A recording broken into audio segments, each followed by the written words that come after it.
ఇక రకరకాలుగా ఈరోజు చర్చలు ఏమున్నాయంటే ఈరోజు ప్రధానంగా కాళేశ్వరం నివేదికపై చర్చ నడుస్తుంది. ఇక మీకు తెలుసు అసెంబ్లీలో పార్లమెంటులో ఏం జరుగుతుందో. ఒకప్పుడు అంటే మంచిగా అర్థవంతంగా సమర్థవంతంగా నీతివంతంగా పద్ధతిగా మంచిగా చర్చలు నడిచేది, ఒకరికొకరు మంచిగా మాట్లాడుకునేది. ఇప్పుడు అట్లేం లేదు.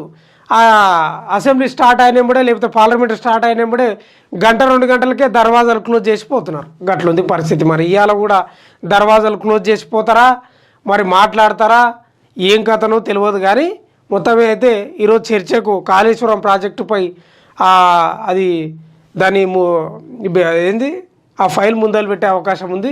అంటే ప్రధానంగా కాళేశ్వరం ప్రాజెక్టు ఆ నివేదిక ఏదైతే ఉందో దాని గురించి మాట్లాడే అవకాశం ఉంది. అట్లే బీసీ రిజర్వేషన్ల గురించి, అట్లే ఇంకోటి ఏంది డిప్యూటీ స్పీకర్ ఎన్నిక కూడా ఉంది. సరే, ఇవన్నీ 3 రోజులు నడుస్తాయంటే అసెంబ్లీ సమావేశాలు.